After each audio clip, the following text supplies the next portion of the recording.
Live whenever you guys are. We just went live. Yeah, we're live. I'm here with Argent. Word. British James is with us. Hola, amigos. And the most hated man on the interwebs, Matt Forney's with us. What? Okay, so a few things I want to talk about this week. I want to get into Trump's tranny ban in the military and all the delicious left-wing tears that followed. A couple other oddball news stories we'll probably talk about. Maybe we'll take calls if there's time. But first, I want to get to an article that a dozen or so people have sent me.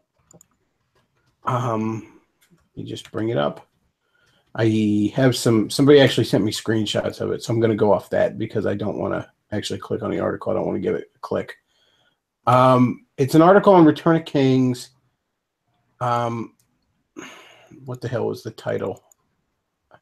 The Amish show us what the West could have been. Well, I know I'm in for a treat right from the get-go. Amish Death Bechtloff. Amish Death Bechtloff. Yeah,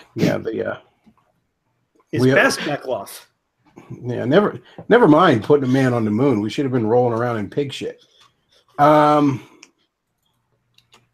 right. I just want to read a few choice passages off of this because I don't want to read the whole thing. I'm not giving it a click. I don't suggest anybody else does.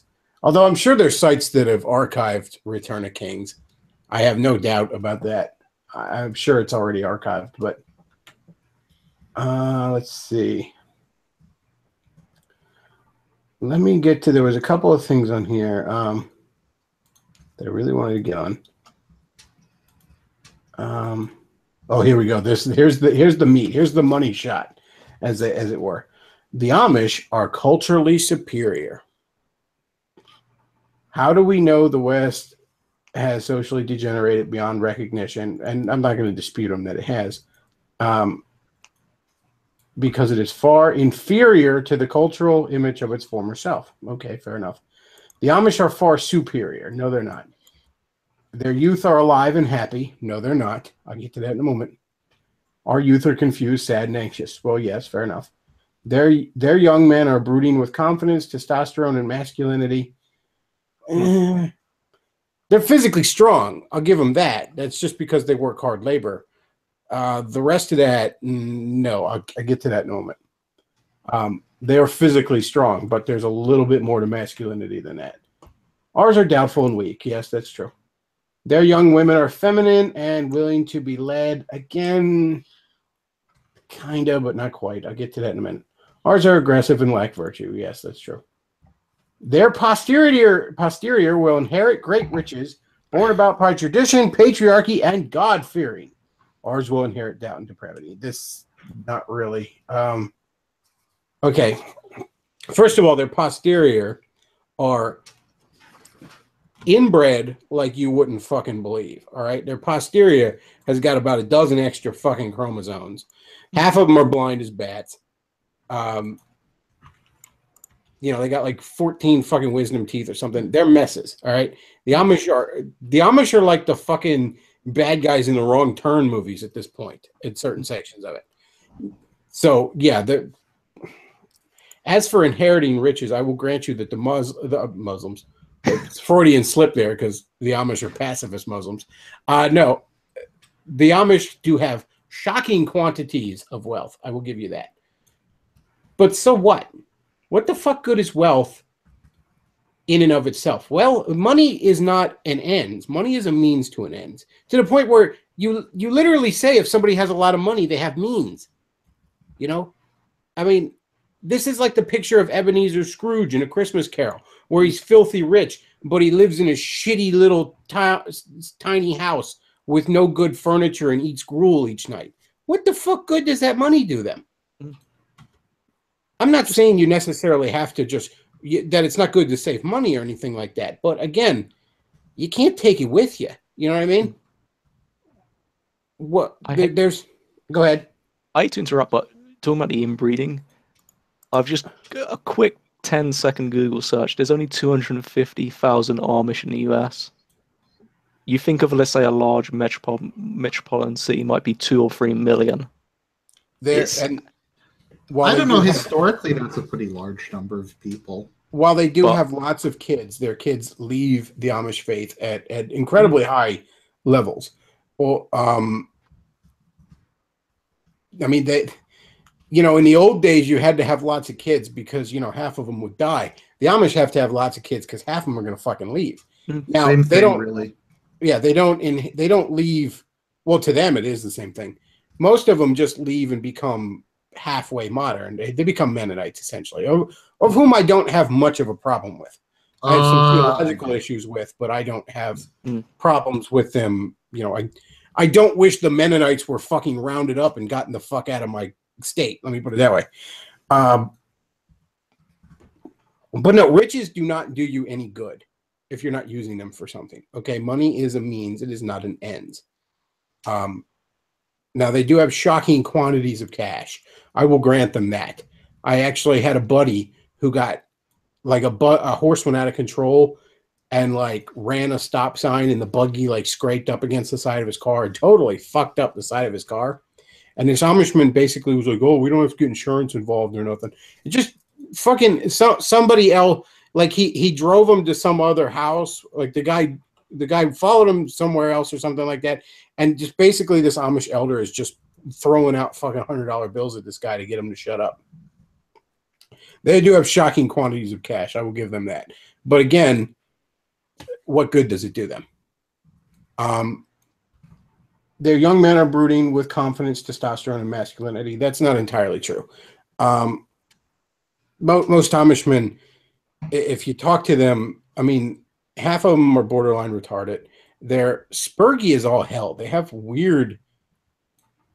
I swear they're all got the fucking tism, something fierce. It's really weird when you talk So to you're one of them. saying they're the master race.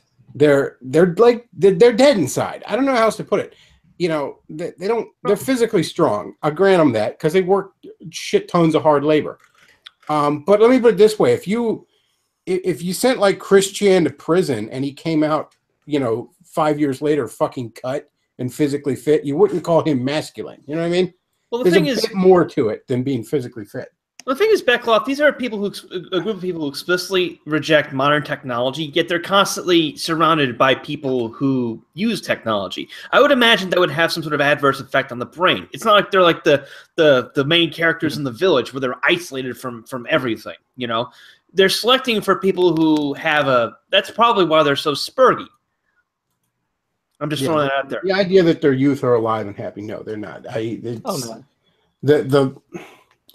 If there's one thing that's true about an Amishman, the ones that are, there are some Amishmen who keep up appearance and they basically pretend to be Amish, but then you'd go up to their second story of their house and there's all these modern amenities that are just there for business. And the only reason they do that is because they don't want to completely cut ties with their family. They don't want to be shunned. There's a few there that game the system, as it were. But the real true believers, you have never seen someone more dead inside. This is the definition of I don't know, a Pharisee. I don't know how else to put it. They're whitewashed tombs. They are so spiritually dead inside, and there's a reason for that. Look, technology and the arts and the entertainments and all this other stuff, these are definitely two double-edged swords. Technology can get out of hand. You can be too dependent on it. Can make you soft, certainly. Entertainment, for example, watching, never mind the cultural poison that's in them now, but just watching too much TV or too many movies or wasting too much time entertaining yourself, that's not good for you, certainly. But there's a reason we as a species do these things. There's a reason we as a species put a man on the moon and build really impressive, beautiful skyscrapers far taller than any building ever needs to be. There's a reason why we have so much of this entertainment. There's we're a storytelling animal. That's just part of us. That's part of who we are. I would argue it's a reflection of the divine spark in us. We have to create. We have to tell stories. That's a part of what we are as a species. Yeah, I'd agree. I'd also when you snuff that out, even if it's to protect against maybe the downside to that, You snuff out something that makes you human. You snuff out a bit of the divine spark in you. And that's why they're dead behind the eyes. Go ahead, James. Yeah, I'd also say it almost seems like an overreaction with these sort of, oh yeah, we won't disagree with the first premise. The Western civilization is too at a part degenerate, but then it almost feels like throwing the baby out of the bathwater. You decide to go have a massive overreaction and say, yeah, let's look towards the Amish, the technology and sort of massive sort of perks, because Western civilization, as much as you want to be red-pilled and say there are massive degeneracies, we won't disagree with common filth on that. It's probably one of the best times to have still lived in, even if it's got its massive downfalls. Yeah, look, I mean, there's plenty to be thankful for living in the world around us that we do. And while there's obviously real problems we need to address, and there's, serious, far more serious things coming down the pike, every once in a while it pays to just step back for a second and realize, objectively speaking, in many, many ways, I, as a lower middle class man, live better than a king did a few hundred years ago. And that's something to be just grateful for. And the other thing is, and I said this on a stream a couple days ago, and I'll repeat it. I think in a very real way, I would rather us be in the position we are right now as a culture than where the Amish are. And here's why. Our sins as a culture are decadence and degeneracy and just chasing after pleasure to far too much of an extent. Okay. The Amish sins are pride and self-righteousness. And from a strictly theological standpoint, if you look at, say, the story of the prodigal son, the West right now is where the prodigal son was when he's, we're about at that stage. We're about ready to be sleeping with the pigs and the filth. Okay, fine.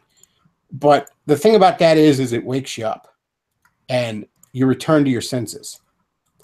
Whereas where the Amish are, and they will forever be, is where the older brother was. The self-righteous, I'm better than everybody else cocksucker. And at the end of the story, the brother who ran off and then came back, he's at the party with his father. The older brother is in the field sulking.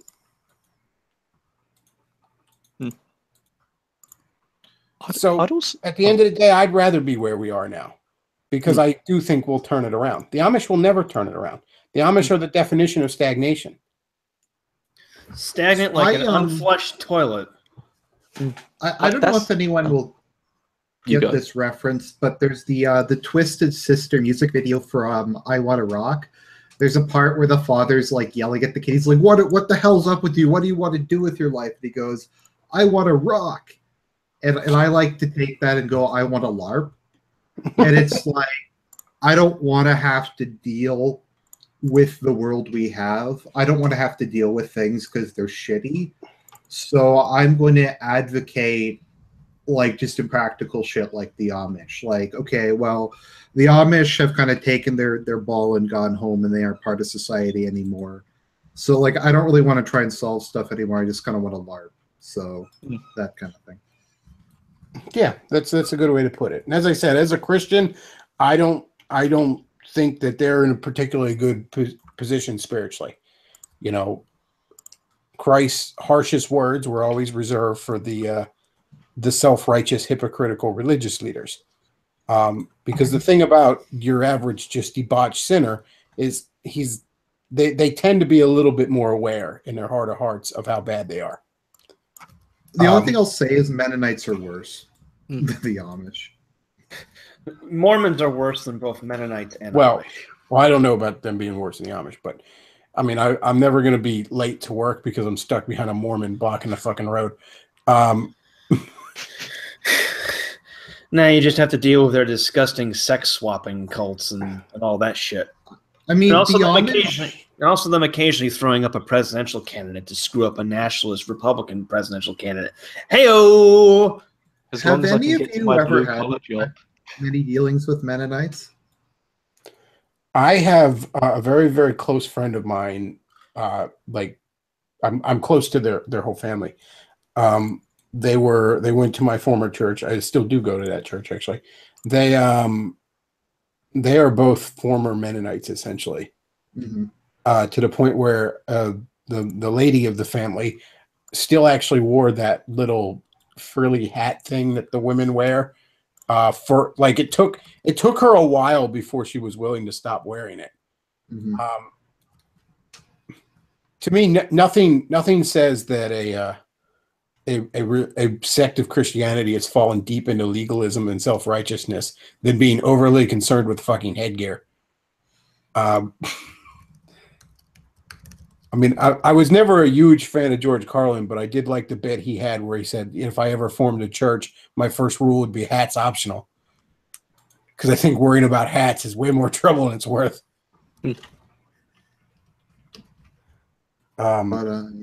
Yeah, but I've dealt with some Mennonites through them, and a lot of them are not the most pleasant people you can deal with. That's for sure.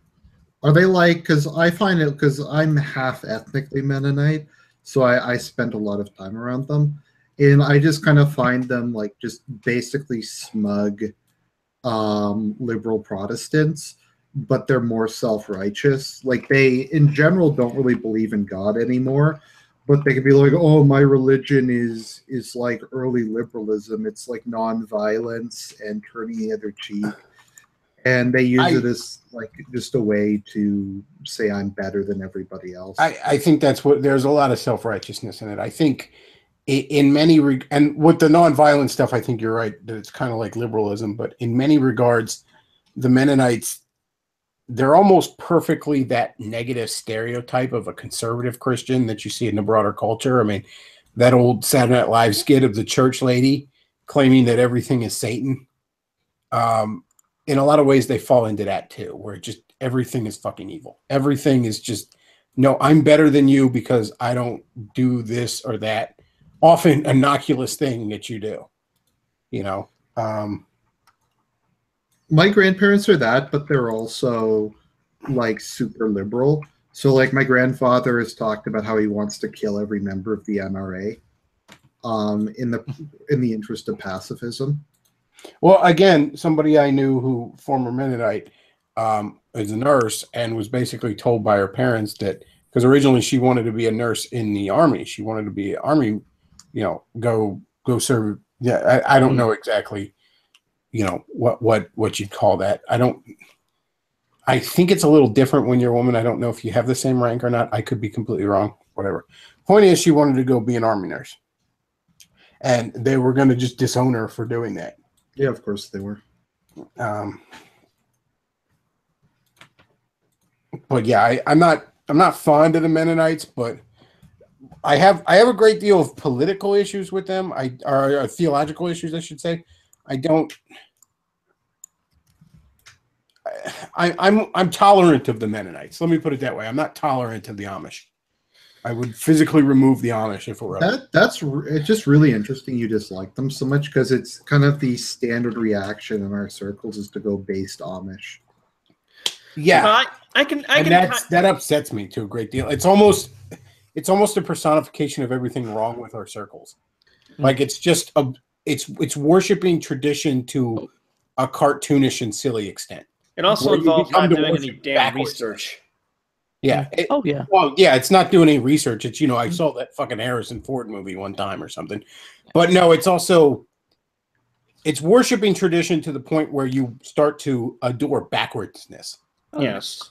Well, the other thing too is like, I don't talk about this as much because, you know, I aspire to hate anything as much as you hate the Amish, Bechtloff.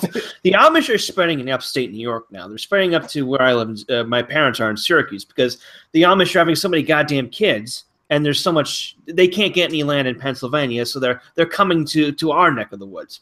And these are everything Bechtloff complains about the Amish where he lives. Those are the good Amish. The bad Amish, in comparison, are the ones in New York. They're the ones who drive cars, you know, tank property values, shit all over the road. They're even worse than the ones in where Bechtloff is. The only reason they don't get as much play is because there aren't as many of them yet. The Amish are a fucking I call them Stone Age Jews for a reason. They treat the greater society like it's something to be parasited off of.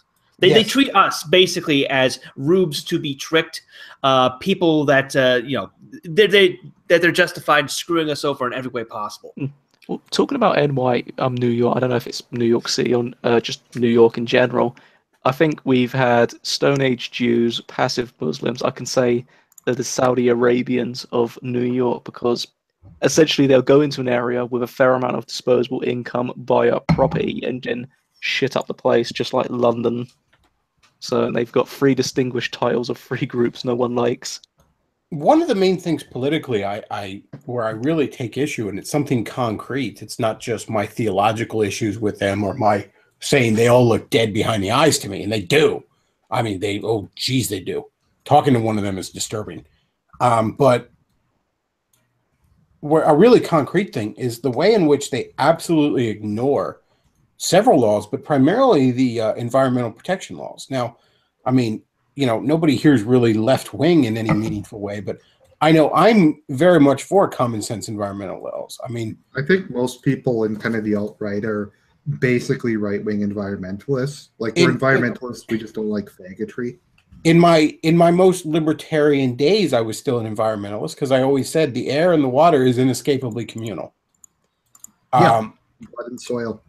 You just have to have some basic rules here.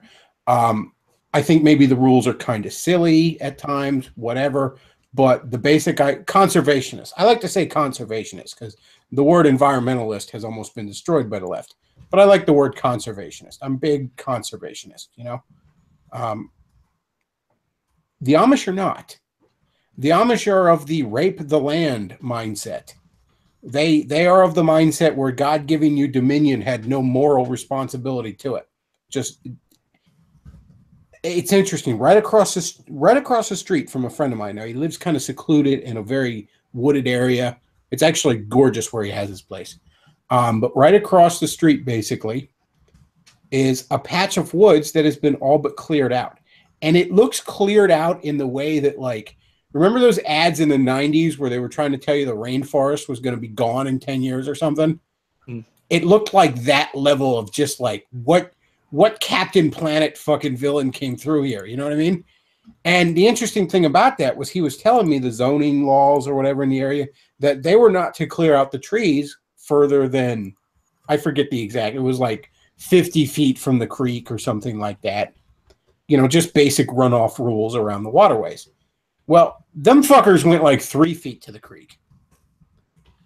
They weren't even close. It's not like, these guys cut a tree 6 inches off and some bureaucrat's being a dick about it. No, they were like 3 feet from the fucking creek. And as far as I know, nobody's done a thing. Meanwhile, my friend had to jump through hoops like you wouldn't fucking believe to add a shed on his yard that was actually nowhere really near the creek that went through his yard. But because he was on a yard that had a creek in it, he had to go through all these. Point is, he had to follow the rules. The other guys just didn't, and nothing will happen to them. Likewise, horse shit all over the road. Nothing happens to them on that. Their farms have insane levels of runoff. Now, look, farms in general are going to have problems with that. Farming has a very, very big environmental impact. But they ignore those laws completely. They ignore laws regarding their animals and livestock being directly in the creek like they're not supposed to. They ignore these laws constantly. And who pays? Everybody downstream. Who pays? All of Maryland, essentially. The Chesapeake Bay is Maryland's greatest natural resource, and a large amount of the pollution in it is the result of us up here in PA. And a large amount of that is the result of the Amish. So they're killing the fishies. They're killing the fishies. There's a lot of men down in Maryland whose livelihoods are threatened because the Amish don't feel like following basic environmental rules that aren't even against their religion. They just say, fuck you, we're not doing it. And that's kind of just kind of expanding on this. That's one of the reasons why I don't believe really in global warming is CO2 emissions are the only form of pollution that industrialized countries do in a higher rate than third world countries. Like if you look in like undeveloped countries in Africa And I think Kenya, they've slashed and burned like 90+% of their forests in a 30-year period. Like large parts of Africa are becoming desert because the high time preference people there have literally slashed and burned everything. Oh yeah, but we're supposed to. There's actually another example of low time preference. If you look at the disaster in the Aral Sea, which used to be one of the largest saltwater lakes in the world in Central Asia, well, it was drained out in the 1960s because the Soviet Union decided, oh yeah, we'll just take the rivers that fed it and we'll just use those to grow cotton in Uzbekistan. So the Aral Sea now is about 10% of its regular size, which completely not only wiped out the livelihoods of the people who fished, who lived on the shores, but has also actually caused the real climate change. It's made the summers hotter and drier, the winters longer and colder, and has also caused a ton of health problems because there was a shit ton of industrial runoff in the remaining sands. Well, it's funny. All these leftists want to talk about what we need. Basically, that every environmental issue they want to talk about, the solution in their mind is fucking communism. But it's interesting that these socialist and communist governments are always the worst polluters by wide margins. You know, the greatest thing you can do to make the environment better would be to increase the overall wealth of the people. Wealthy people can be conservationists. We in America can be conservationists because we can fucking afford to. The interesting thing, I've been looking into the climate change stuff. It's still I'm somewhat apprehensive of making an opinion, but when I look at some of the supposed answers to it, like I don't know if, for example, England used to be a massive powerhouse when it came to nuclear power, and people, a lot of leftists seem sort of, they will basically sort of like shrivel up and say, oh, what about Chernobyl or Chernobyl, whatever you're going to call it? And I'm like, yes, but that's some sort of shithole in Eastern Europe. The English used to be very good at it, and they stopped being good at it because they wanted to go to green power when it comes to sort of non-fossil fuel, non-coal, non-oil sort of refineries when it comes to getting power. I'm being honest, if regardless of climate change, I don't see why nuclear power isn't an option. England stopped becoming that sort of that powerhouse, and they went straight back to wind power. Well, I mean, keep in mind, a lot more people probably die from your average coal plant than died from Chernobyl. Because I mean, CO2 aside, the smog that's created from fossil fuel burning kills a lot of people. Dams kill a lot of people. Oh yeah, industrial England. Well, regardless of even like let's say the old-fashioned coal sort of, not even like power plants, but when you look at, let's say, your Victorian London, how you Americans might imagine it, or like people who read like a Charles Dickens novel, you imagine this smoggy, coal and stuff isn't clean energy and it's very bad, but that doesn't mean you don't use it and you don't use it in specific circumstances. It can be very good. A lot of these sort of people, when they talk about like we're not gonna have petrol or gasoline in 10 years time, and then it's like, but we figured out a better way of refining that stuff and we've extended its lifespan for another 50 years. Oil's not going to end in our lifetime, I don't think, because we've still got massive surpluses, like in the Arctic and the Antarctic Circle. There's massive reservoirs. It's just that we don't have the money or the tech to actually get it. We keep making these ways better, and wind and solar is just sort of, it's pointless. Remember those? I would love if it was cost effective. Like wind no one and would solar are often very good supplemental energy sources. They're good secondary things, but they're not efficient or reliable enough to be a primary energy source. It doesn't mean it's not necessarily a good idea to put a solar panel on your roof or something. You can probably save a lot of energy and money that way, but you're not. It's probably not going to bring you off the grid, I mean, like, there's part of the problem with nuclear power is they won't let them build new plants or upgrade it. Like, we have 3 molten salt reactors, which can't have meltdowns. Like, the newer generation is much safer, much cleaner, much cheaper. I think that's a kind of a got ya when you're talking to environmentalists. They're like, they just rant about fossil fuels. And like, well, how do you feel about nuclear power? And like, well, we're against nuclear power. And I'm like, well, but it's less bad for the environment. It's clean. Than anything else. It's the contradiction that there's a lot of. I mean, this is something you've mentioned, Chris, a few times. It's regardless of whether climate change is happening, the idea of making stuff more efficient, actually, preserving the environment, is not a bad idea. You have, for example, lighting. I don't know how it is in the US, but for example, filament lighting is pretty much gone now in the UK. It's more of a push to things like LED lighting. That stuff is more efficient. It's there's a few minor problems with it, but in a whole, filament lighting is pretty much massively inferior to anything like, is it fluorescent lighting and LED lighting?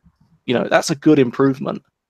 But most of the stuff like carbon taxes, I don't know if you've seen it, is it UK and France is trying to ban petroleum and diesel cars by 2040.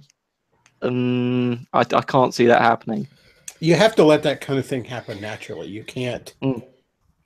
Very rarely you can force it. Innovation's going to happen naturally. If you try to force it, you often end up putting money down just dead ends. You get like Solyndra and shit like that. If I remember correctly, there's also, I'll have to find another article for this. I can't remember the guy who does Tesla, but a lot of those cars obviously need lithium batteries. The mining for lithium itself has gone crazy. Again, that's another issue. You've got to mine for lithium to make these batteries. Lithium is a finite resource. So let me find that link to the Hell Lake. Yeah, there's repercussions for every action, and there is certainly an energy crisis we are, as a species, going to be facing, but it's not going to be this clear-cut sort of, even with the climate change, I'm still mixed on. It's one of the interesting things I've noticed. It's trying to sift through bullshit. You've got Bill Nye, who's fucking hilariously retarded. And then I feel like a lot of people who try to look at some of the scientific papers on climate change don't know what they're doing. Well, I mean, I'm hardly an expert on meteorology or any of the sciences involved, but what I am pretty good at understanding is human nature, and I'm pretty good at telling when I'm being bullshitted.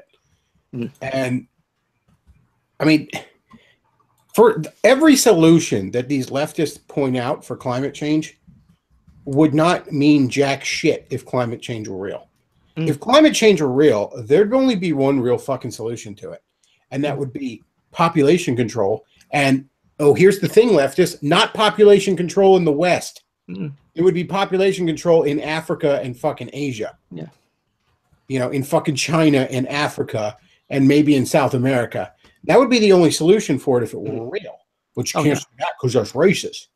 Instead, we'll have population control. If they even bring up the subject, we'll tell the people in the West where they're not polluting to have less babies. Bechtloff, could you put up maybe some of the pictures? I posted a link. That's like the main mine they have in China where they mine for rare battery materials. Wouldn't that be an interesting Twilight Zone plot? Oh, China's horrible with pollution. Oh, man. yeah. They don't give two fucks. Oh, yeah. But the Chinese are fucking savages. I'd say, when I live in the Philippines, my God, the air quality there is so horrible that I wear contacts, and there's so much dirt in the air that my eyes started producing extra moisture to deal with the extra dirt. And when I came back to the U.S., my eyes were still producing that extra moisture. And for a good solid week after I came back, it looked like I was crying constantly because it was just, all this moisture coming out of my eyes that was no longer necessary to deal with the dry, disgusting air. Well, the thing with the Chinese, don't they have, is it cancer villages? You basically, if you're in these villages, if you're born there, you have a massive percentage increase when it comes to developing mutations and I think cancerous diseases. Is the real largest polluter on Earth. I don't think by a wide margin. Even if you adjusted it for their larger in population, I think even per person, they're the largest polluter. Wait, who? Sorry, I didn't. China. China's definitely. Joke. Just if anyone's ever, I know, especially in Canada, if you go around Toronto or any city here, there's green all over the place. There's trees everywhere. There's parks everywhere. There's lots of green. If you ever look at what a third world country city looks like, literally they've just stripped and burned everything. The cities are just fucking deserts. I mean, think about how many of our major, so many of our major cities have these huge, massive parks right in the middle of them. Central Park in New York is Central Park in New York it's bigger than some small cities, damn near. And that's something that prosperous, first world people can do and want to do.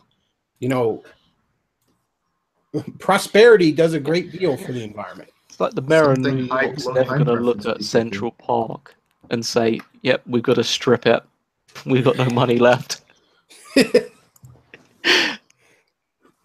like even Hyde Park in London. I'm not sure about Berlin, or I know. Well, I don't know what's left in Paris. We have a Hyde Park in Toronto too.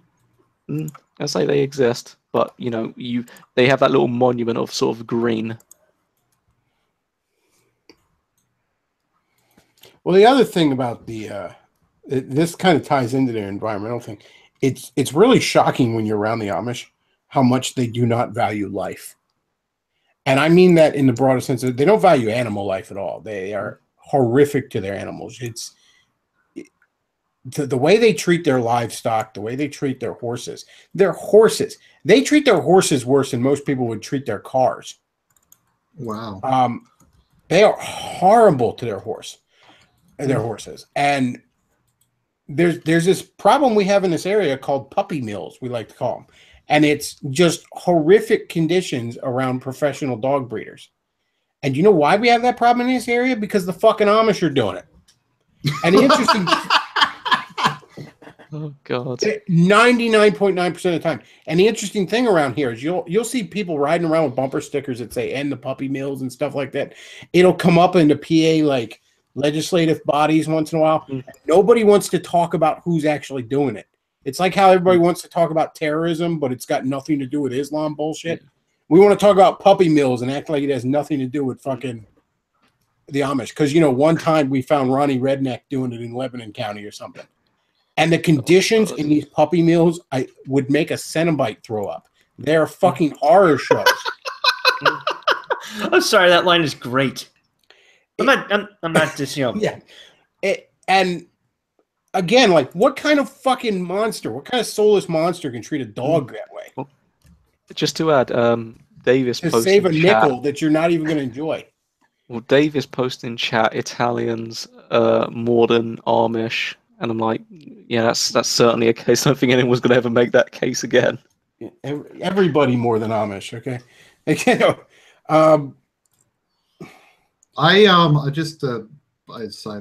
I really love animals, and I personally really hate people who are cruel to animals. My dad was telling me a few months ago, maybe close to a year ago now. He works at he works at a store. Let's put it that way. I'm not going to dox my own father here, but he goes outside on his break, and there was an Amish buggy out there, and you know it's parked there. My dad, you know, he's an animal lover himself, so he kind of goes up and he's petting the horse and all. And there's a woman in the buggy, and my dad goes, "What's the horse's name?" And the woman looks at him like it was the dumbest question in the world, and she just goes, "It's a horse." And my dad looked at her and goes, "Okay, woman."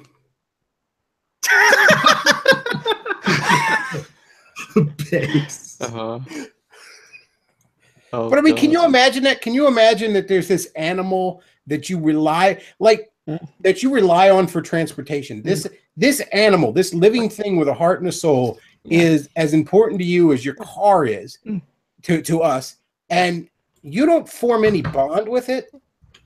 Not even a nickname, like or a he or a she. Think of the bond people in olden days used to have with their horses. You know what I mean? Like like Traveler, General Lee's horse.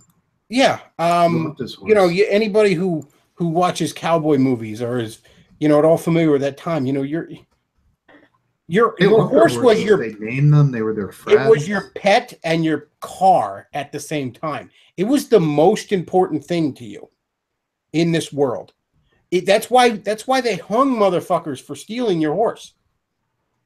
Mm-hmm. And then how my ancestors got run out of Canada for stealing horses.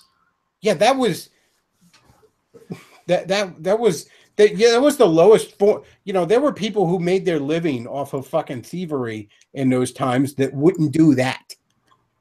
Like, that's a line they wouldn't cross. Like, I'll rob some motherfucker and I'll steal Alexander the Great, but I'll leave his horse with him. Alexander the Great founded a city that he named after his horse on the site where his horse died. I mean, to be so reliant on that creature and not form a bond with it, that more than anything else shows me how just absolutely dead inside you are.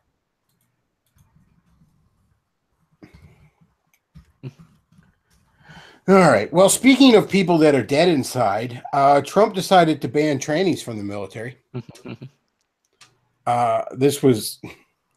It's funny. Lady Gaga had a tweet that everybody pounced on because she made the opposite point.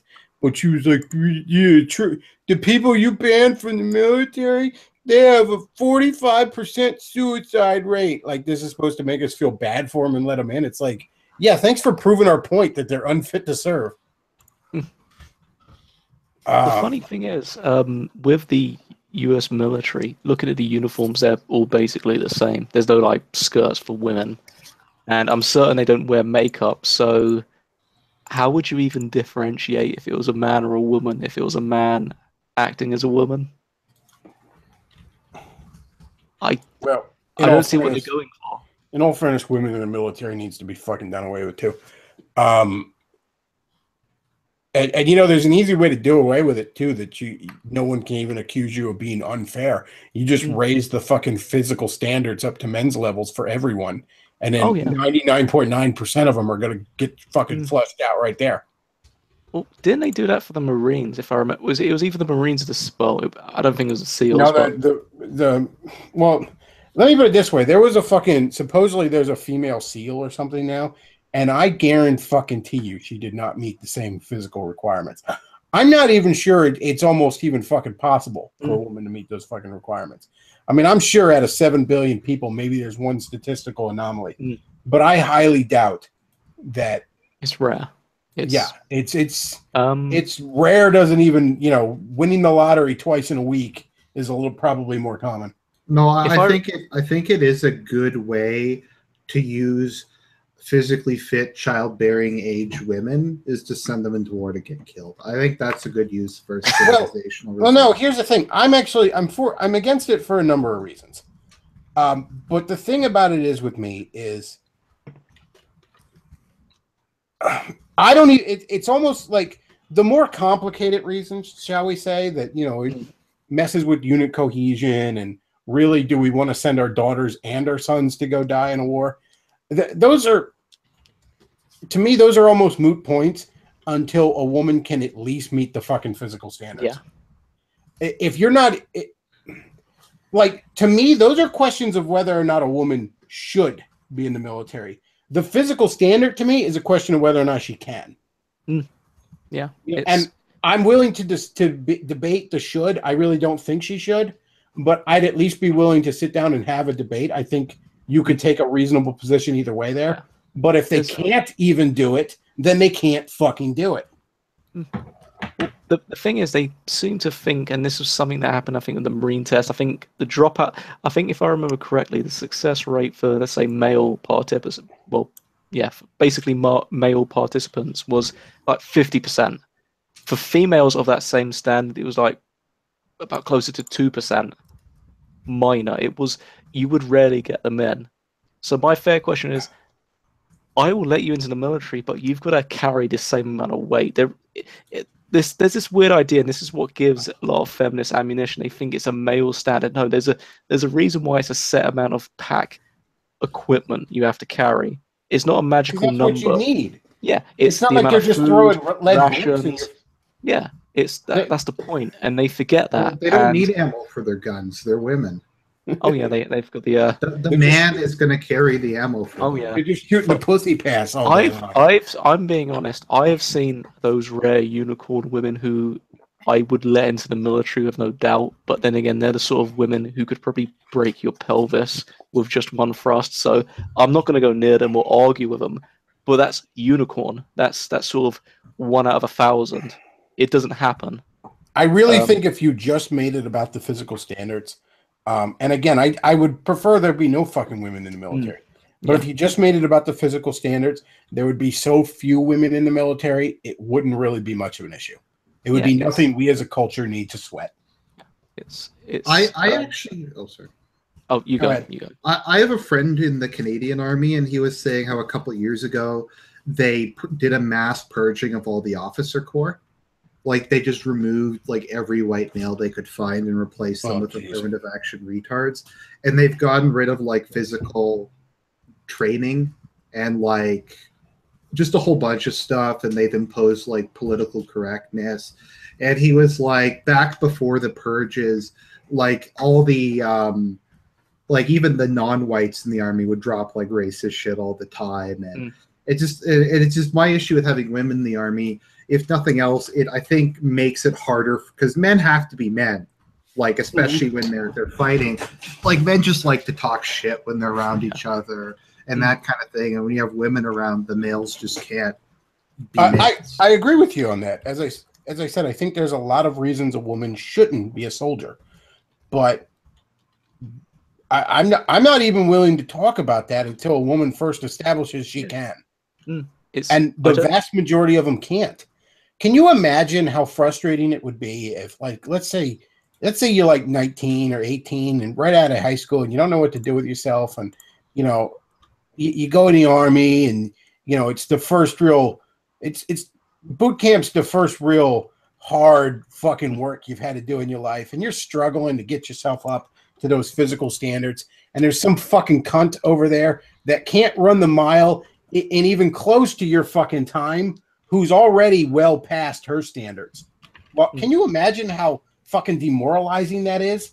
That you're busting your ass. People favors. They're going to get killed if they go into the battle. Oh, well, yeah, but I mean, can you imagine how busting your ass and seeing all these people fucking get these passes, you know, seeing all these people hand it shit that you had to work your ass off for.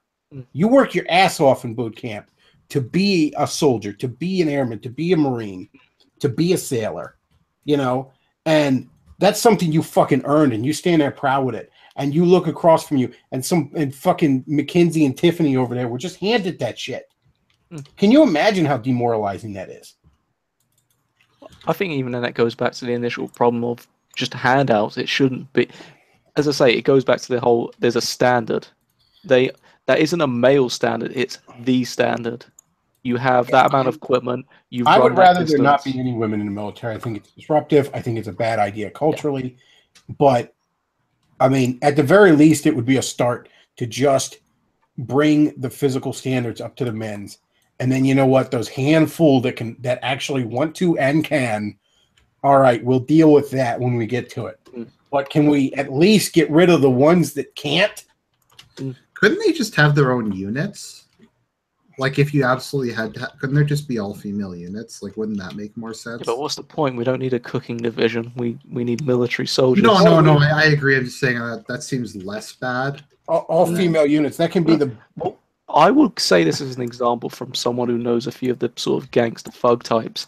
You get occasional black gangs where there's a white gang member. You've got to wonder to yourself, what did that white person have to achieve to get the respect of those sort of Dindu thugs? I would give respect to a woman if she managed to achieve obscenely great standards to get into the... Let's say she was crazy enough, she didn't want to be a fucking parent. She wanted to fight. I don't know, she's crazy. I'll let her in. Obviously not crazy that she can't get in, but just she doesn't want to be a mother. I will give her kudos, but as far as we're concerned, you're not going to get... Your military is still going to be 99.9% male. Yeah, in general, I don't think that there would be enough women to be majorly disruptive if you just brought the standards up. Because, I mean, let's all be honest about the physical differences between men and women. The vast majority of women are just exponentially weaker than men physically. That's just the reality of the situation. Yeah. Height differences. I think the Marine test, which you guys had, was actually on stand when it comes to physical strength. It's like the average guy is like 5'9", and the average woman's 5'5". Height always makes sense, but when you compare to the Marine dropout being 50% sort of compared to 2% females, yeah, that makes sense. Females will be that very minor percentage. I mean, it's something like the average physically strong man is stronger than, like, I think 90% of women or something like that. The average guy could beat most women. And, I mean, and your average man, and you know, your average man, he's still got to bust his ass to get through boot camp. You know what I mean? Yeah. Yeah, but women have stronger lower body strength than men. Well, maybe that'll help them run the mile, but it's not going to help them do the pull-ups. They don't. It's not. It's a meme. I know. But no, seriously, ideally, I just say no fucking women in the military, aside from like support roles like nurses and shit like that. But I'd be willing to entertain the idea of it if they could just pass the fucking physical standards. And the vast majority of them aren't going to. And boy, would they piss a fit about it. You'd hear the feminists cry, "Oh, it's privilege or something." Well, it's fucking nature that gave us that privilege, I guess. And I don't know how much of a privilege it is that we got to go die while you fucking stay home. We go down with the ship while you get the life raft. That's not much of a privilege. I think we should make our army all female to make up for the years of oppression. Yeah, I'll tell you. We need to make it all trans. We know where these trans people should be in front of the artillery. No, was that Lady Gaga's trait? Like, she's like, oh well, tradies have the highest suicide rates, so you can't ban them from the army. Yep. Oh God, it's. Well, what we're gonna do is next time we're at war, each nation's gonna find the hottest chicks we can, and we're gonna have them wrestle in mud to decide the war while we all watch. That is how all future wars will be fought. I mean, just as a side note with the whole physicality stuff, you also got to look at the enemy you're fighting. ISIS. Insert, Jewish conspiracy, but these sort of guys probably only see maybe a goat a month. Throwing your women at them, if they get captured, they're not going to have a fun time. A guy's going to get executed. No, I think a woman's going to spend a good month on her knees. And no, I think it'll be okay. It'll be okay. Okay, well, we're sending the bull dykes in. We might actually make ISIS gay. I think half of them are. Oh, just before I forget, is anyone here watching the current season of Game of Thrones? No, I'm not. No. Nope. Okay, so Jon Snow in the last episode passed a law. He's like, our society, we half of our population isn't being trained to bear arms. So he's like, all women now have to have military training so they can fight in the coming war. And it was like the cringiest shit ever. It's like the North. I love how you look at. Do they mean like they have to fight in their homes and defend their homes while the men are away? Is that what we're talking about? I don't know, because that actually did happen in a lot of societies. Because I mean that makes sense. There have been plenty of societies that did teach their women, like, here's a sword, and if somebody comes kicking the door in, here's how you make sure they don't kill the baby. The Japanese did provide military training to women of the samurai caste for that reason. It makes sense because that's a defensive point, but we're not defensive. We're the West sending people into the East in an area which doesn't directly affect us. Whether you go to war, it's not affecting us directly. Well, I mean, nobody could ever fucking march in and take over the United States by force. As that Japanese general said, there's a rifle behind every blade of grass. Red Dawn's never going to happen. What might happen is we just slip into communism. I will say it's never going to conquer us from the outside. Apparently that quote is fake, but it still stands. You can't just walk into the US when there's more guns than tablespoons. Yeah, regardless of who said it, there is indeed a rifle behind every blade of grass. I was also going to say with your Game of Thrones, Arjun, looking at how because I saw one of those clips because I don't watch Game of Thrones. But I do watch Fargo, which is why I've got this main character up, and I love the sort of comparisons of TV and women. And this main character, I sent this to Davis, and it's like, fat women are purely sensual. They tell no difference between a pastrami sandwich and a dick in the mouth. And then you look at Game of Thrones, it's like, women strong. They've got everything. They can do everything. If I remember correctly, some people are trying to meme that the Game of Thrones is going to end with a female hero. I don't know how it works in Game of Thrones, but I heard a theory once that part of the reason the badass kick-ass girl keeps appearing in so much nerd shit is that, and I don't think it's true of all nerds by any stretch. It's not true of me, but some of these fuckers are creating this stuff, especially now with the quality of writers we have in this stuff now. Both violence and women are extremely fascinating to them because they've never experienced either. Whoosh. You know, these are guys that never got in a fight, and these are guys that never kissed a girl. And when I look at George R. Martin, I'm kind of thinking, yeah, he could be both of those things. Mm. Oh yeah, it's. I mean, so yeah, I think there's probably an element of that to it. You know, why is Joss Whedon gotta put a kick-ass girl in every fucking thing he ever does? I don't know, because maybe he's never, you know, gotten in a fight and kissed a girl. I don't fucking know. Well, he's got a 12-year-old's outlook on sort of genders. It's, you know, he doesn't. I will give him some credit. At least he took over Zack Snyder for Batman versus Justice League. Actually, I keep forgetting about all these bad films, but yeah, Joss Whedon. Even then, he still got grilled, if we remember correctly, over is it Avengers 2, for portraying Black Widow when Black Widow said she was a monster, partly because she was infertile from. I actually really liked the way she was portrayed in Avengers 2. It humanized her in a way that, I mean, I like the first Avengers movie. Don't get me wrong. I mean, if for no other reason, being a comic book nerd like me, just the mere fact that an Avengers movie existed made me happy. You know, because at the time, you know, just 5 years prior, I wouldn't have thought such a thing was possible. Yeah. I will say this though: the one time in that thing where I'm really just like, no, this is bullshit, is where she's like fighting like Hawkeye and he's like brainwashed. Like, she should be getting fucking demolished.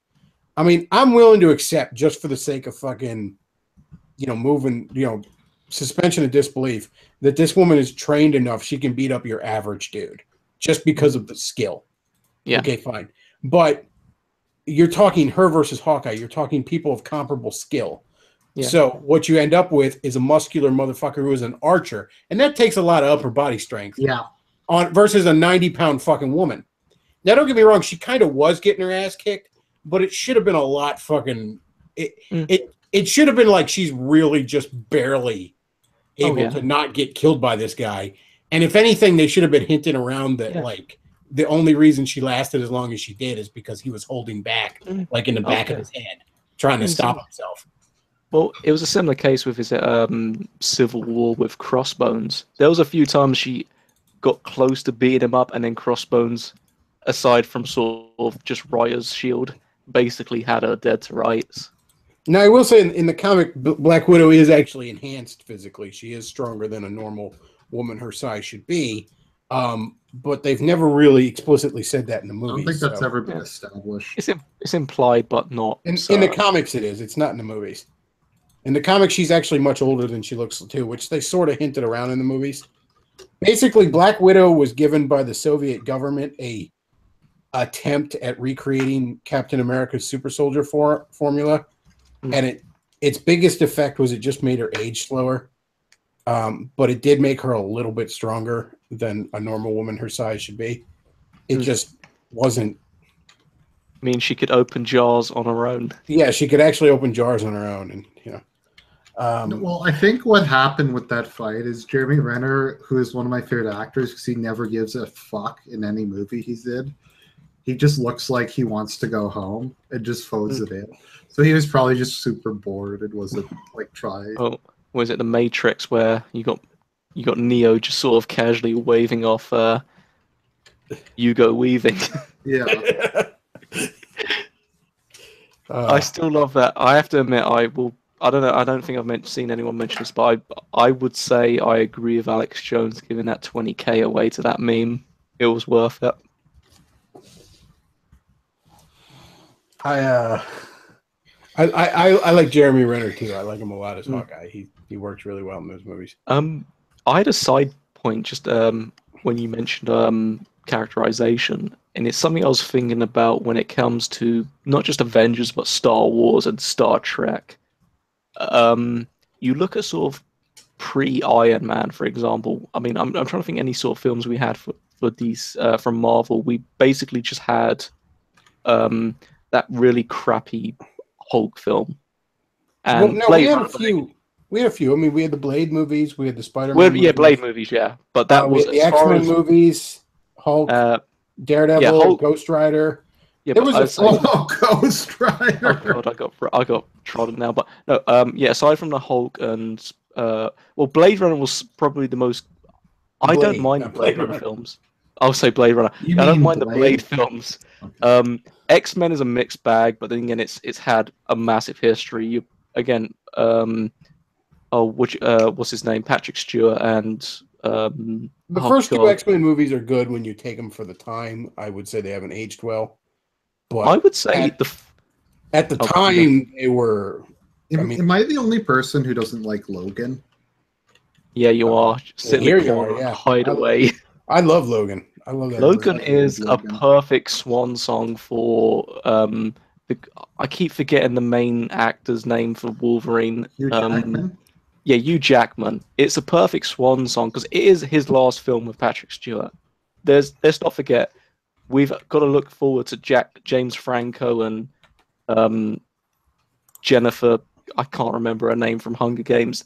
That's what we've got to look forward to. So just remember that and say, I still dislike Logan. He says it's his last Wolverine movie, but Ryan Reynolds is pushing him really hard to be in one of the Deadpool movies, and I think we might get him in that. It's a cameo, but I mean, it was a perfect swan song for the actual main proper films. I'm being honest. Between that and Dunkirk, if those films don't get some sort of Oscar nominations, I would be massively surprised. I would say that Iron Man definitely was a game changer for superhero movies. It definitely raised the bar. And one of the reasons it raised the bar is it made it more okay to be more true to the source material.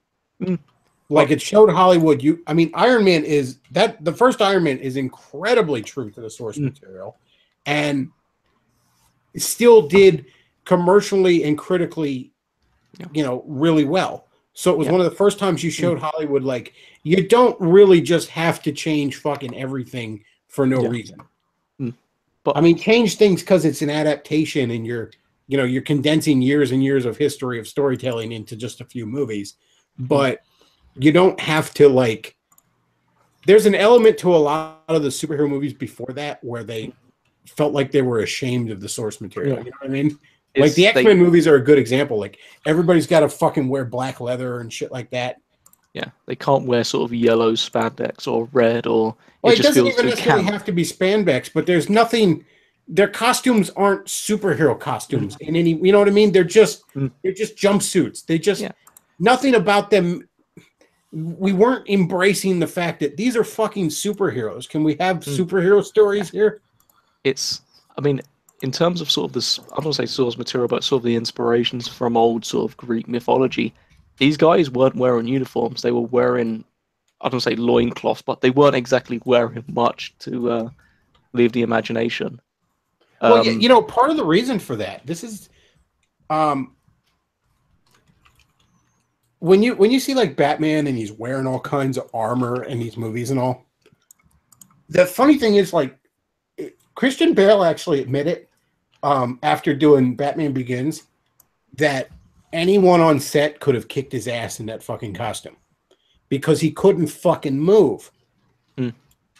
And that's the thing. Like, I realize it doesn't necessarily have to be fucking a wrestler outfit spandex, but at the same time, is Batman out there to take a punch or is he out there to give a punch? You know what I'm saying?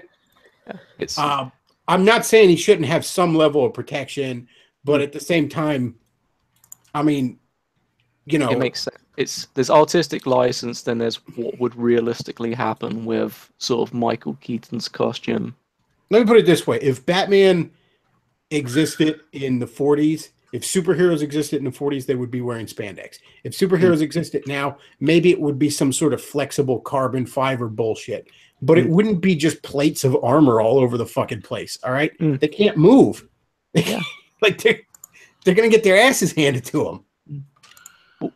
Batman couldn't turn his neck. They even admit that in, like, The Dark Knight. Like, he couldn't fucking That's turn why his they changed it at the beginning. It makes sense.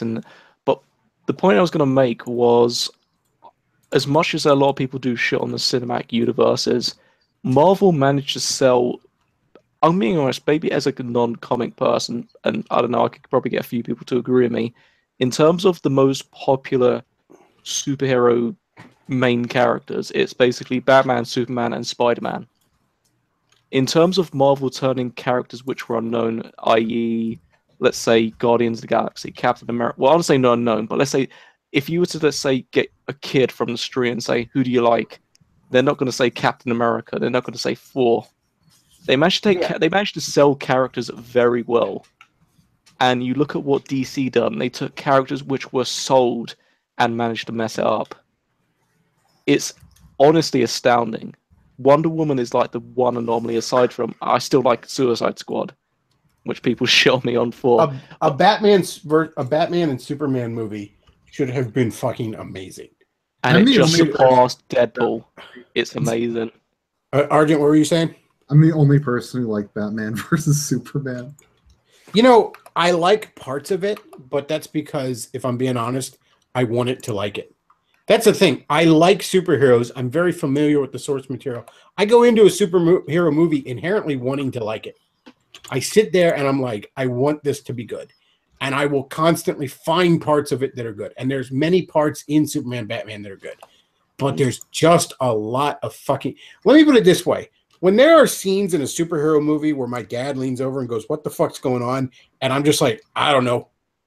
Like, if I'm sitting there like, I don't know what the fuck this is, you're messing something up, okay? Because I have... And this isn't to brag. It's probably not a good thing, but I have fucking encyclopedic knowledge of Marvel and DC Comics. All right? And when there's scenes in there where I'm like, the fuck is this? I think you're kind of messing up a little bit there. And it's not like Zack Snyder knows not how to direct a film. I think I mentioned this on one of your midweek streams. I like Watchmen. I don't see the hate for the film. Even my dad. I gave it a really good review recently.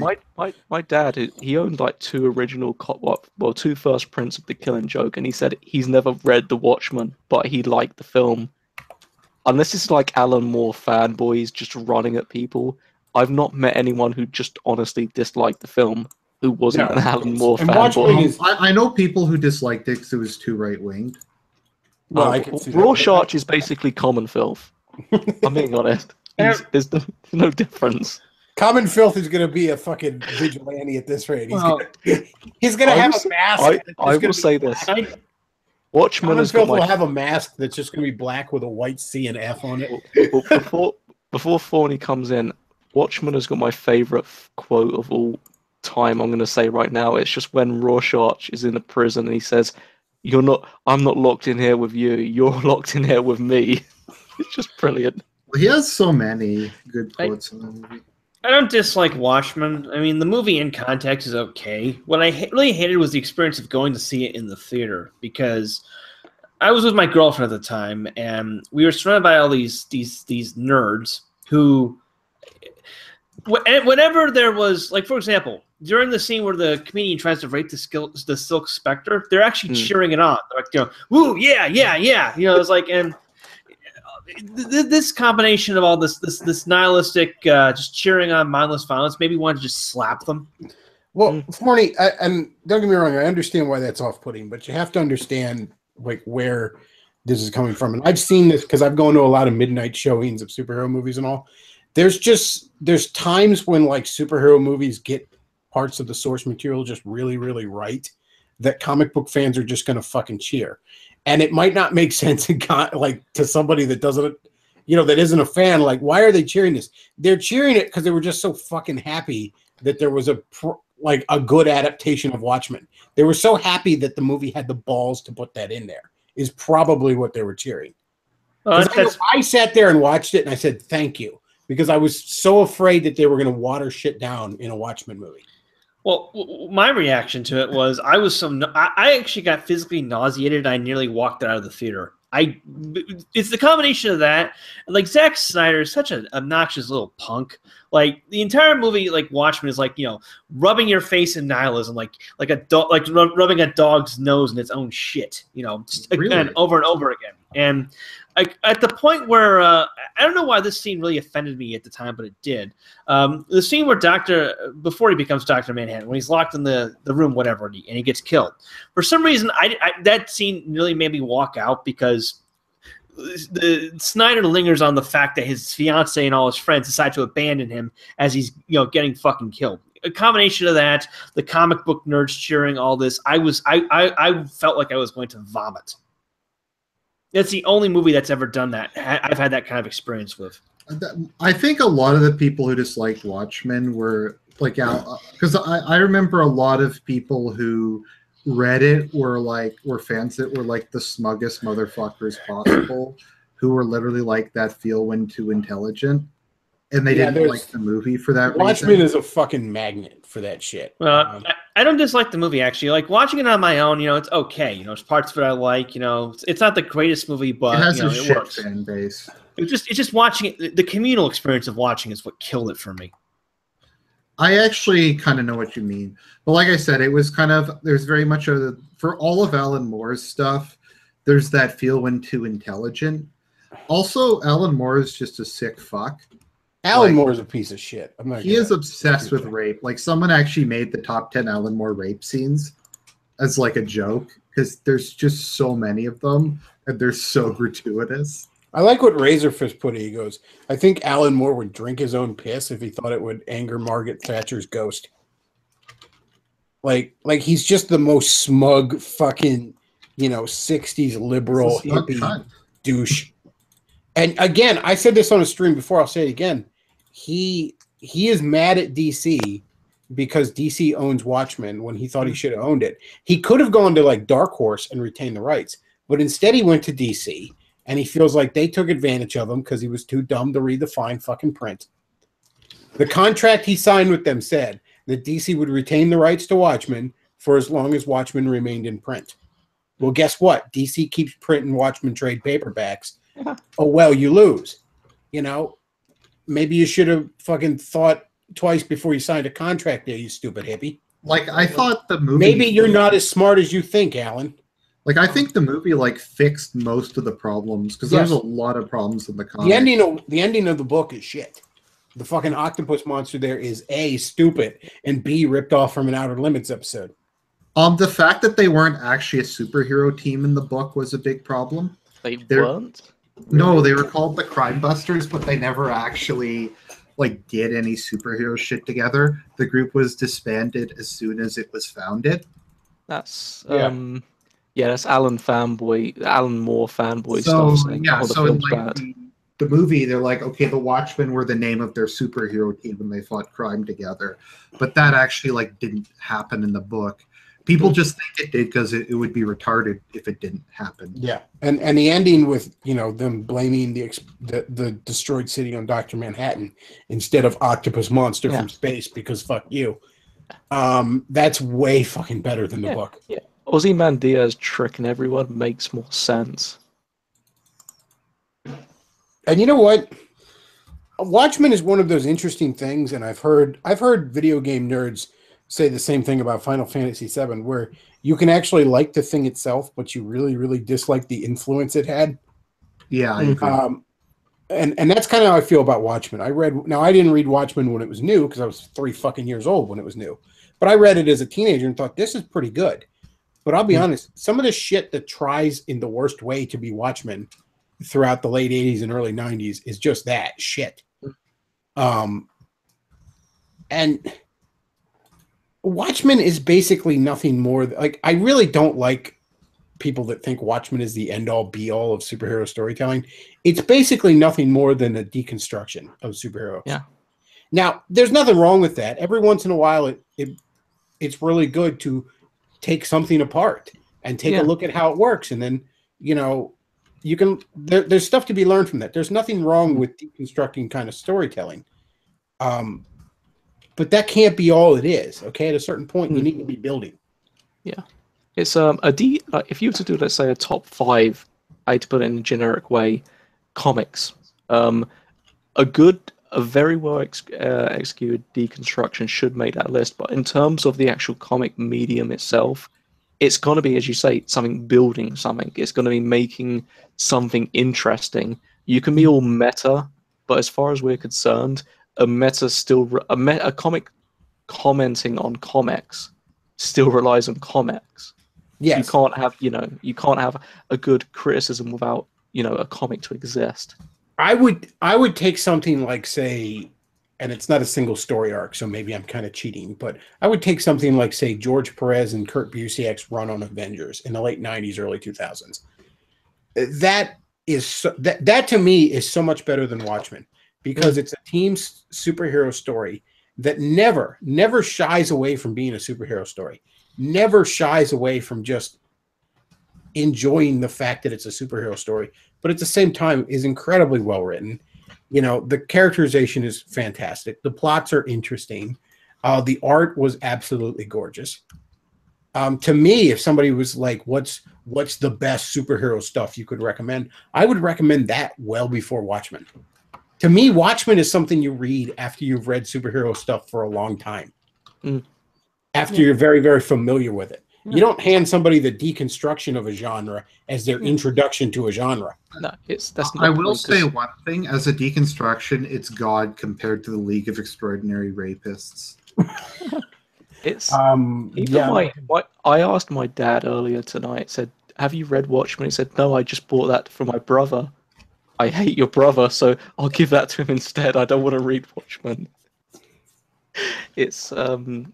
It's not the best of stories, and when I hear a lot of comic book people I've seen say it's the sort of holy grail, to put it crudely, it's like you don't read comics.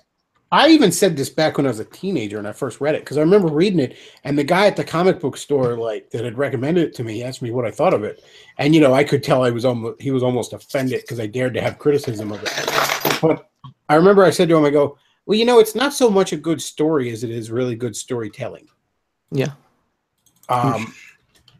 Because I think the storytelling in the book is really good. The way it builds this world in just 12 issues, and there's the text bits at the end of each chapter, or at the end of each issue, where it's like a chapter from one of the characters' autobiographies or Rorschach's psyche vow or something like that. Yeah.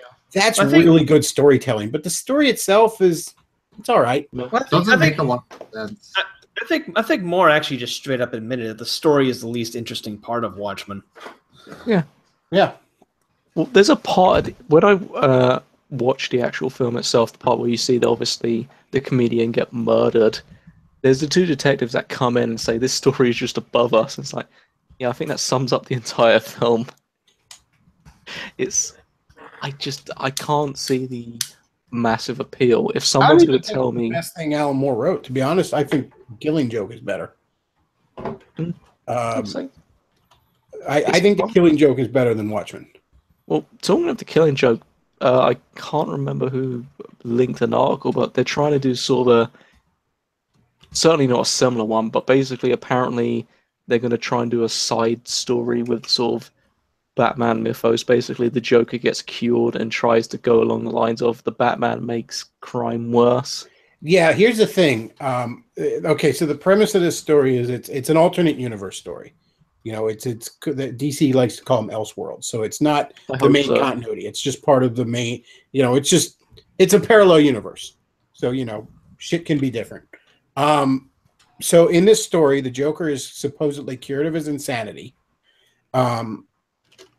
He then runs for I guess mayor or county commissioner or the city on the city board or something like that. He runs for some political office where his premise is that Batman is insane, and Batman is essentially causing supervillains to pop up around him. Here's the thing. A lot of people are mad because they're saying this is the social justice Joker or something like that. This is a story that's been done a million times with somebody arguing that supervillains are inherently spawned by superheroes and that kind of thing. I think the better stories that take that premise are the ones that show that no, look, we're dealing with a world where people are becoming super something or others. There's going to be heroes and villains. There's going to be anti-heroes. There's going to be, it's not the superhero's fault that there are supervillains. You know what I mean? That's just a fucking stupid thing. But I can understand how civilians in the world might think that, oh, this is all your fault or whatever, because people just want someone to blame.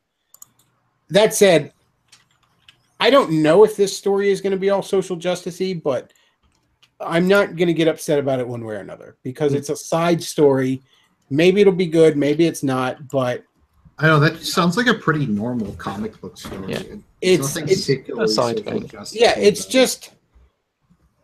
just like, yeah, it doesn't even matter for the main fucking book. So, you know, it's either going to be good or it's not. But people who are like, this is, you know, people that want to make a fucking political issue out of it one way or another, you know, especially since DC is really, really moving away from that shit right now. I doubt it. I doubt that's what it's going to be. But if that's what it is, then just don't fucking buy it. It's not going to impact a regular Batman book, so just ignore it.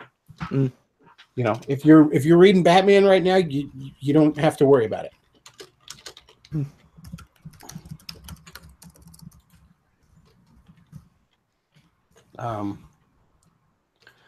But yeah, I think Killing Joke is better than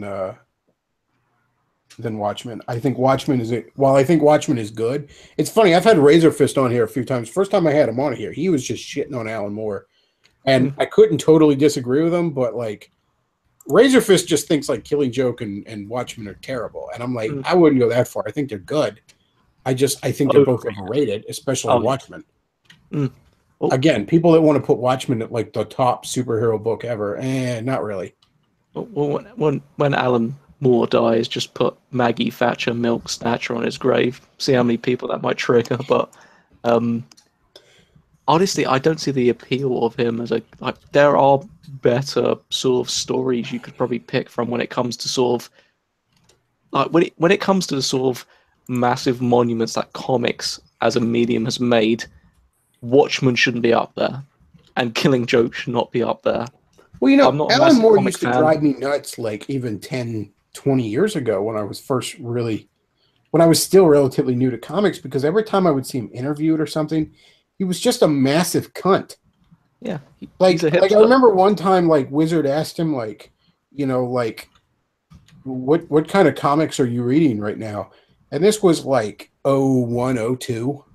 And he's like, none of them, all comics are terrible now. And I'm like, even if you think that, what kind of a cunty fucking answer is that for someone working in the comic book industry?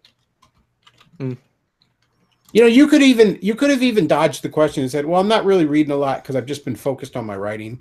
You know, but no, he just purposely shit on every colleague out there. Just like, nah, y'all suck. You're not as good as me. Like, what a cunt. Doesn't he worship some winged snake thing? Oh, yeah, he has a snake cult, if I remember correctly. Literally has a snake cult. He's a magician. Oh, he's somewhere in England. Give me enough money, I'll find him. Don't worry.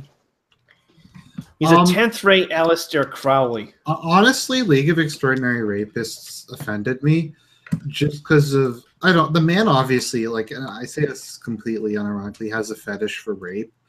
And it actually kind of bothers me just how much he uses it in his work. Well, you know, he wrote that book From Hell, right? And I remember I watched the movie when it came out, and I thought it was a pretty decent movie. I didn't have a real strong opinion of it one way or another. But then, like, I was like, okay, well, I guess I'll go read the book. You know, I'll go to the bookstore, and you know, because the movie was out, there was all these. I did not get even a fourth of the way through that book. I'm like, this is absolute shit. Wasn't it like the most feminist thing ever? Bechtloff. Oh yeah, it was fucking hard. What? Wait, are you telling me there was a person who did a Alan Moore story better in film than he actually did it on his own? Yes, basically twice. Yes, twice. Now with From Hell, it's because I'll tell you what happened with From Hell. Somebody bought the rights to that because comic book movies were starting to pick up steam in the early 2000s. Somebody got the rights to that movie. And somebody looked, then after buying the rights, the poor screenwriter read that fucking piece of trash and said, all right, I'm going to try and salvage something out of this. And just fucking completely changed it. Didn't they they seemed like they completely removed everything in the book. Oh, it's completely different. I am reading this book after just having seen the movie like maybe a week earlier, and I'm not recognizing anything in it, basically.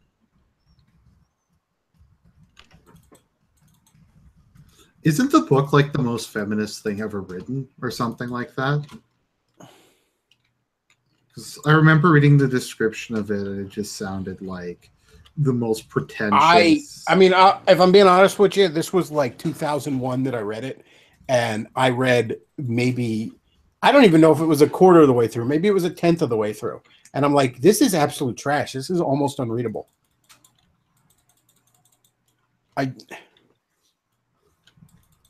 I think I ended up actually donating it to a library because I just didn't even want it on my fucking bookshelf. I was That's like, amazing. Like, get the fuck rid of this. Like, if I thought I actually could have, I would have gone in a bookstore and been like, can I get a refund? I'll take store credit. It was that shitty? It was, like I said, I could barely get any way into it. It was just, I thought it was awful.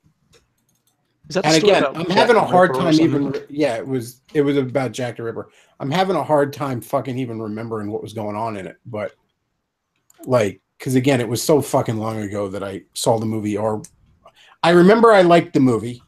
I remember I could not get anywhere into the fucking book. And it's a comic book. It's not like a fucking novel. You know what I mean? It's not the hardest thing to read. You know, but I'm going through. I'm like, this is fucking excruciating. It's one of those few films my dad had I sort of saw on his shelf and didn't watch, so it's a good thing I didn't miss that. But maybe it just needed Zack Snyder to direct. Well, no, the movie's not bad, but... Zack Snyder's kind of a mix. He's a bit like Michael Bay, where he has talent. He just needs to be kept on a short leash. Oh, yeah. If you've not seen Pain and Gain, go watch Pain and Gain. It's worth the watch. I think Tim Burton's a good example of that. I think Tim Burton can produce really good movies when he's kept on a short leash. Just don't. Like Michael Bay, like can make fun movies. Like I actually like Transformers 3, and I like Bad Boys 2. Well, I like Transformers. I'm going to say this right now. There is nothing wrong with any of the Transformers films. What were you expecting? These were kids' films. Well, let me put it this way. I don't think Transformers 2 is a particularly good movie. I don't think it is even close to as bad as everyone says. It's not a Holocaust. It's the first film is a very good boy in his car type of film, and then everything past that is just sort of turn off and sort of just ignore. And I'll be honest with you, I don't think the Ninja Turtle movies he did are that bad. The first one's just kind of like I don't like the designs on the Ninja Turtles. I don't like the way their faces look. It looks kind of weird. I guess you could argue that that's probably closer to how they would actually look if they were real, but it's just unpleasant to look at. I will say that I like the idea of them kind of making like almost semi-samurai armor out of trash, because that's one of the things I really liked about the Turtles cartoon as a kid, how much like Donatello put things together out of scrap and trash, basically. That said, though, while the first one is, I'll probably never watch it again. I genuinely like the second one, Out of the Shadows. And really, if I'm being honest with you, it's just because I'm watching a live-action Ninja Turtle movie that have Bebop and Rocksteady in it, that have Krang and the Technodrome in it, that has Casey Jones played by an actor I just fucking adore. The guy who plays Arrow is Casey Jones. And as anybody who listens to my stream knows, I have damn near a fucking man crush on him. So I watched that second Ninja Turtle movie, and I'm like, it's pretty flawed, but I can't stay mad at you, movie. It's again with the Transformers. What were you expecting? Maybe Transformers just falls into the line of cartoons that were heavily overrated. What were you thinking? They were never that good. I didn't think Transformers are good. I'm really surprised the first G.I. Joe movie turned out so bad, because I think that would have been the easier one to adapt. Oh yeah. G.I. Joe was a clusterfuck of a movie. The second one I don't think is very bad. No, the second one was worse. If you want to tell the second one. But then again, it was mostly just the Storm Shadow and Snake Eyes show, if I'm remembering it correctly. But that seems like the kind of thing that should be easy to adapt. I don't know why those movies are as bad as they are. Yeah. It's like I could imagine Transformers being the sort of film, if you couldn't get the transformation right, the entire film would be sort of fucked. Let me put it this way. If you could go back 20 years from now and say, you know, they're going to do live action movies based on the Transformers and based on G.I. Joe, and the G.I. Joe ones are going to be worse, I wouldn't believe you. Yeah, it's you couldn't imagine Transformers. Like, if I was to watch Transformers right now, I've probably got it on DVD somewhere. It probably still stands up. It still looks good. The funniest thing about G.I. Joe is it was literally a live-action version of Team America World Police. Oh god, but even worse. Think about that. Think about it for a minute. I will stand. I actually want to watch Book of Mormon, but it's a shame Trey Parker and Matt Stone will not make another Team America World Police film. It was amazing. Team America World Police. I love that movie. I think you know what it is. That kind of started Neo Sincerity. Oh yeah, because like the speech about dicks fuck assholes was actually kind of accurate. Yes. Oh, there's three kinds of people: dicks, pussies, and assholes. But to be honest, Arjun, let's not forget, South Park the movie is an Oscar-nominated film for "Fuck Canada" the song. I agree. Fuck Canada. I love South Park the movie. Oh god, it stands up. There's a lot of people seem to forget the creators of South Park just want to make musicals, and they do it very well when you let them have the chance, as opposed to making crappy sort of. I'm being honest, I've not watched the last two seasons. Well, I watched the second last season of South Park. Yeah, I watched when they were first starting to do the quote-unquote attacks on SJWs. Oh, it was so fucking milquetoast and pussyfooting around that I'm like, yeah, fuck this. No, the one thing you guys have going for you is that you're supposed to be, you know, not giving a fuck. So to see you pussying around like this is just sad. The last season of South Park was. I've not tried even to watch it. It was just absolute dog shit. But when I saw the quotes of them saying, "Don't worry, next season we're not going to criticize Trump," it was like, you're not criticizing Trump because what is there to criticize? You've got no ammunition on him. You've been broken. You know, it's not even like there's nothing to if someone skilled enough can probably make satire of Trump, even if you were to be right wing, but no one's skilled enough to do it.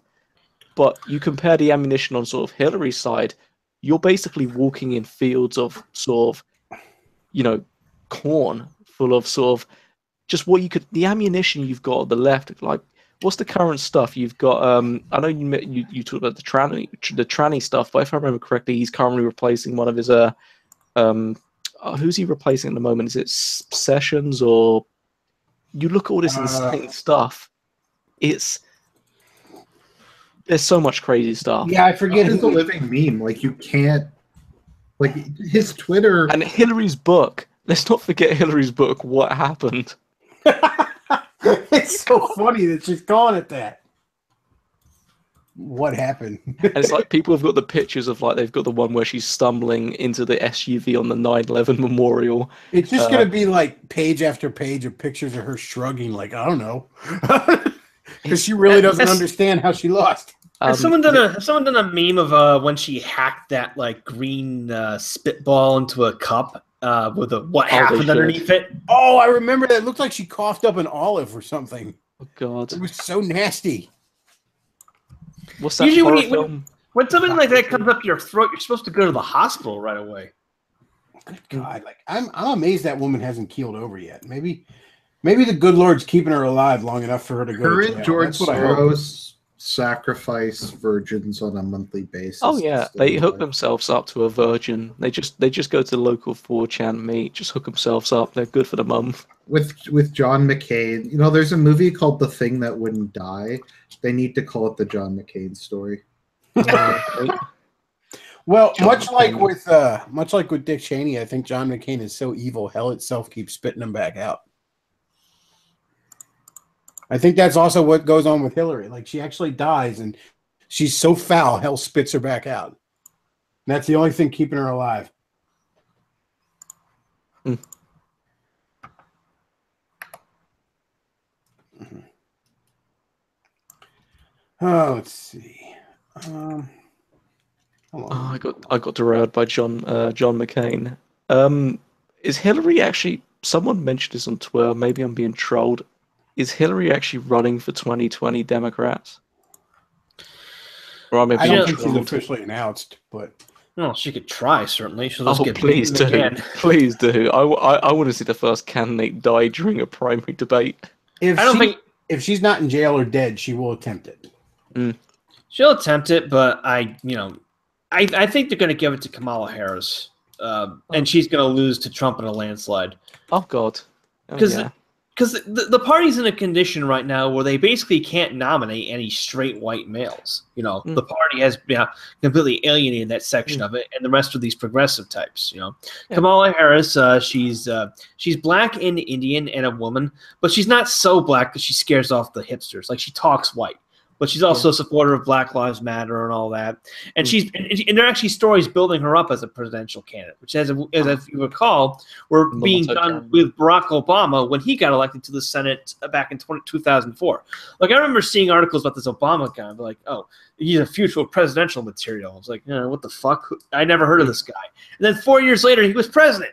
So they're going to try to do it with Harris, but it's not going to quite work because, fool me once, shame on you. Well, that's the fun thing, because the current press you guys have got are trying to push the idea that, they were pushing the idea that Trump was going to cause total cataclysmic nuclear war as soon as he got elected on, as soon as he came in, actually, was it January the 20th? That didn't happen. I remember they said the stock market would crash, too? Oh, yeah. Nothing's happened. I think the stock market will crash at some point, regardless of Trump. But you look at, let's say, November the 8th, 1 year. I don't know if you're going to do a stream, Bechtloff, to look at the 1 year of accomplishments Trump's done, but you've got to look at this. Let's say 3 years from now, and we're basically the same level of progress. Let's say finally he does get Obamacare repealed, and he does get it replaced successfully. If he has that replaced successfully, and he's got his wall underway, Trump has done pretty much everything he wanted to, and nothing bad has happened, which the Democrats said would happen. There is no ammunition the Democrats have during 2020. They've literally got to actually push something forward. All they're going to do is just be rambling on about nonsense about Russia or some shit. Like, they're not going to learn a thing. To be fair about Obamacare, that's not really Trump's fault that the Republicans voted it down. Oh God, yeah. It's like when you look at, I think I'm subscribed to Ben Shapiro on Twitter, and you've got to love this didn't age well, and it's the John McCain advert of, we're going to do everything to stop Obamacare. I mean, like, at this point, I'm honestly sitting here like, I really hope that tumor's painful. Like, I really hope he's getting constant fucking migraines and he's shitting himself a lot or something. Well, he's having nightmares back to Vietnamese soldiers sticking bayonets inside him.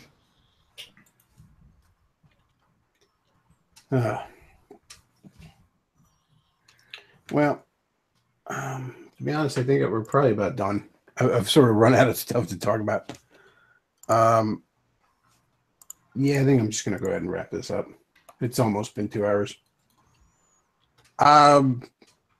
All right, so I want to thank everybody for listening, and Forney, Argent, Bruce James, thanks for being on. No problem. Sure thing. And if you enjoy the stream, you enjoy the content I'm putting out, check out the tip jar down below, like, comment, subscribe, all that good stuff. Also, check out my VidMe channel. There'll be more content on that coming up in the next few days, actually. And that's all we got for tonight, folks. Thanks for listening. Bechtloff out.